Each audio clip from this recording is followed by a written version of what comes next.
Hey y'all, this video is for my church friends. Last night, Wednesday night, church on the internet, speaking to some of the folks, Philip Fearington. Philip, if you look in, God bless you, brother, we're praying for you. Linda, Steve, some other folks mentioned being under attack, having just a tough time. Linda's a bit depressed, which is easy to do in this day and age. Philip didn't really mention exactly what's going on, but I experienced a little of that myself just recently, and I want to run you through what happened.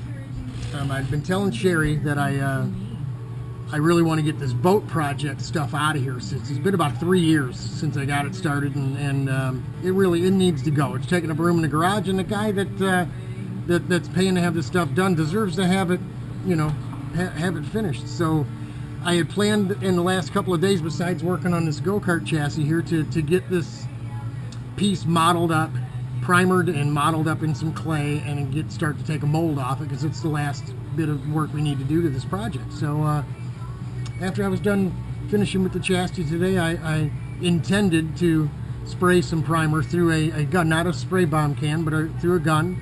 So it's catalyzed, it has a hardener, it's very expensive stuff, and you certainly don't want to waste it. Well, let me show you what happened. Let me take you over and show you what happened over here. You can see I cleaned it up a bit, but I had this piece, and you see I just got started.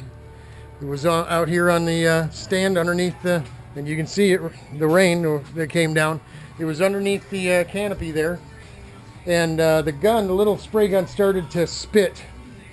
And when it's called pulsing. When it does that, generally it means one of a couple of things are going on. The vent hole in the cup, it doesn't have atmosphere, so it can't really suck up the paint, so it'll suck and blow, and and if that's not the issue, there's a problem either with the gasket for the cup, there's a leak there, or there's some kind of grunkus or garbage stuck in the head or the spraying part of the gun.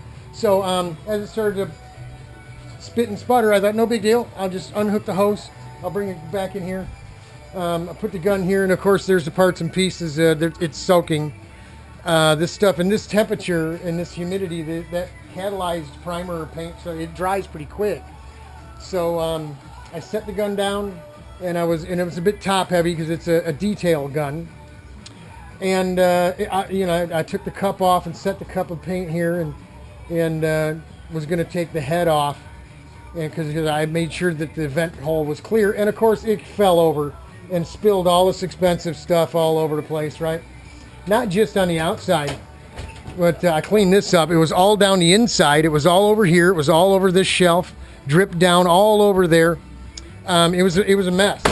And as soon as that happened, of course, I'm being tested. I'm not going to cuss and swear. I just started praising Jesus, saying, Satan, you're not going to win this battle. As soon as I said that, it started to downpour. Downpouring rain. This is really just a sunshade. These things are not made to keep rain and water off you. I mean, I bought this thing at a Kroger grocery store. It cost $50. It's cheap. So here comes the rain. My part was still out there, so I'm trying to clean this thing up and clean this mess up as quick as I can, because once it dries up, you can't get it cleaned up. Of course, all the windows are open in the house. With the rain coming down, I'm being pummeled. So I stop what I'm doing. I want to get my part off of here because the wind is really blowing now. As I come under, all the water comes off the top down on top of me, right? Surely that'll get me cussing and swearing, right? No, we got the contemporary Christian music going. I'm singing, praising Jesus, having a great time. I come back in, it hits me again on the way back in. Thank goodness we don't need to do any more body work into our part here. He tried, but he didn't get his way. And then we come back over here, and I'm continuing to clean this mess up. And it's drying up so quick. I ended up, like I said, I did the best I could, and then I just soaked it. And we'll leave it. But then I thought for sure the water sitting on here as it's just coming down was going to destroy this thing. And I said, Satan, go ahead and wreck it. Go ahead and tear it up, because you're not going to win. You're not going to get me. Not today. I'm too strong in the Lord. It isn't going to happen. Thing was moving around, rocking and rolling, water coming off it like crazy. It's just downpouring. Sky was black. And I thought to myself, he's distracting me with all this here because now he's flooding the house because the windows are open. And I thought, you know what? No, I'm going to do what I got to do here first. So I got it all straightened up, fixed up. Ran across here into the house as it was downpouring. And lo and behold, no water coming in the house at all. Praise Jesus. Nothing at all. And I thought, you know, if I hadn't made a big deal about trying to get all these things done this week and feeling like I've got something accomplished, I opened that door to be attacked like that. And you got to be careful of that, folks. Don't give him too much ammunition because he's watching, he's listening, he's a beast on the prowl, right? Looking to find anyone he can devour. So no, man. As everything's falling apart, just praise Jesus. Just lift up Jesus' name, and maybe it doesn't stop right away. But look at it out there now; it's all dried up, all completely dried up. Now, if I wanted to test things, I'd just get out another spray gun and mix up some more stuff and go out there. But you know what? No, I mean, did he stop me from doing what I wanted to do today? Maybe. But, we got Sean the electrician coming to wire up our welder today. We did get a bunch of other things done today, and it isn't me giving in. It's just, I think I'm going to go in, bust open my book, and do a little praying and a little reading of the Bible and get closer to God and thank Him.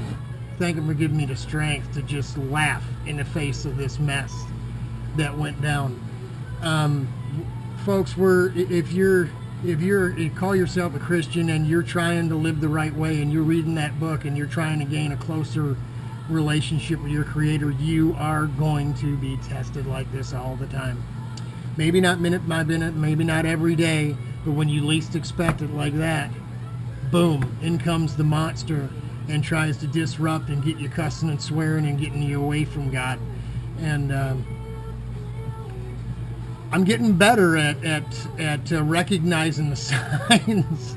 Although that one was pretty blatantly obvious, it just kept coming because I kept invoking the name of the Lord, and it just kept coming and coming. And I thought, you know what? Do whatever you're going to do, but you're not going to get me upset. You're not going to get me... You're not going to move me away from my God. So that's it. Stay strong, folks. I'm praying for you. Like I said, I tell you, I'm praying for everybody at church. I literally do that. Most of you is by name, and some of the folks I don't see too often or don't ask for specific prayer. I cover them as the Lord knows. I ask Him to pray. I'm praying for the whole church. So hang in there, man. Just hang in there. Isaiah 57 says, and I'm paraphrased, that the righteous are taken out of this world because of the evil that really is truly in this world, and to relieve us from it, we are mercifully taken out of here. So the next time somebody loses someone close to them and they just keep asking that same question, why, over and over and over again, if they were a good, righteous Christian person, you know why. Isaiah 57. God bless you all. Godspeed. I am truly praying for every one of you. Sister Linda, Brenda, I love you girls. You're real close to my heart. I think about you all the time. Those who aren't checking in with us so often anymore, Chanel and Brent. I know Brent looks in because he's in New Zealand. He's on the other side of the world, man. The timing just isn't the same. And maybe for Chanel too. She was in... she's in Portugal, so maybe just the timing just weared on her. Is just too much for her to come live, or maybe she just doesn't want to talk. I don't know, but I'm still praying for you. I haven't forgot you. I got lists stacked up next to the PC in there, from years ago. I still pray for the same folks. And little Alex, the kid from, I think he was from Brazil. We still pray for y'all. Just because we don't talk to you or see you doesn't mean we don't continue to pray. So God bless you all. Godspeed. I love you, and God willing, I'll see you at church on Sunday. Take care.